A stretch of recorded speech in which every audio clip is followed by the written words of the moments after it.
എവിടെ നിന്നാലും ജിൻഡോ അവിടെ നടക്കുന്ന ഓരോ കാര്യങ്ങളും വളരെ കൃത്യമായിട്ട് നിരീക്ഷിക്കുന്നുണ്ടേ. ജാസ്മിൻ വെണ്ടയ്ക്കയും പച്ചക്കറിയും ഒക്കെ കട്ട് ചെയ്തുകൊണ്ടിരിക്കുകയാണ്.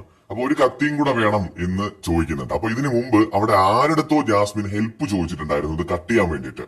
നമ്മളത് ആരുടെത്താണ് ചോദിച്ചെന്നുള്ളത് ലൈവിൽ കാണിച്ചിട്ടില്ല. അപ്പോ ജിൻഡോ ഇത് കാണുന്നുണ്ട്. അപ്പൊ ജിൻഡോ ഉടനെ തന്നെ പറയുന്നുണ്ട്, നിനക്ക് ചെയ്യാൻ പറ്റുമെങ്കിൽ നീ ചെയ്തോ, ഇല്ലെന്നുണ്ടെങ്കിൽ നീ കിച്ചൺ ടീമിനോട് പറഞ്ഞാൽ മതി. നീ വേറെ ആരുടെത്തും ഇപ്പൊ പോയി നീ ഹെൽപ്പ് ചോദിക്കേണ്ട കാര്യമില്ല.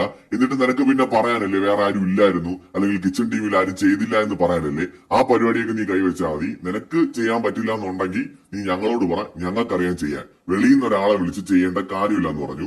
അപ്പൊ ഉടനെ ജാസ്മിൻ ചോദിക്കുന്നത്, താൻ കണ്ടോടോ ഞാൻ അങ്ങനെ പറയുന്നത്, താൻ എന്തോ കണ്ടിട്ടാണോ ഈ പറയുന്നത്, താൻ ഇത് എന്തോ ആണോ പറയുന്നത്? ജാസ്മിന്റെ ഒരു രീതി ഉണ്ടല്ലോ, അത് തനിക്കിന്ന് കണ്ടന്റ് ഇല്ലെങ്കിൽ കരയണ്ട, ഞാൻ തരാടോ എന്നൊക്കെ ജാസ്മിൻ തിരിച്ചു പറയുന്നുണ്ട്. നീ ഒന്ന് പോയടി എന്ന് തിരിച്ച് ജിൻഡോയും പറയുന്നുണ്ട്. സോ കിച്ചൺ ഏരിയയിൽ ഇവർ തമ്മിലൊരു വഴക്ക് നടന്നിട്ടുണ്ട്.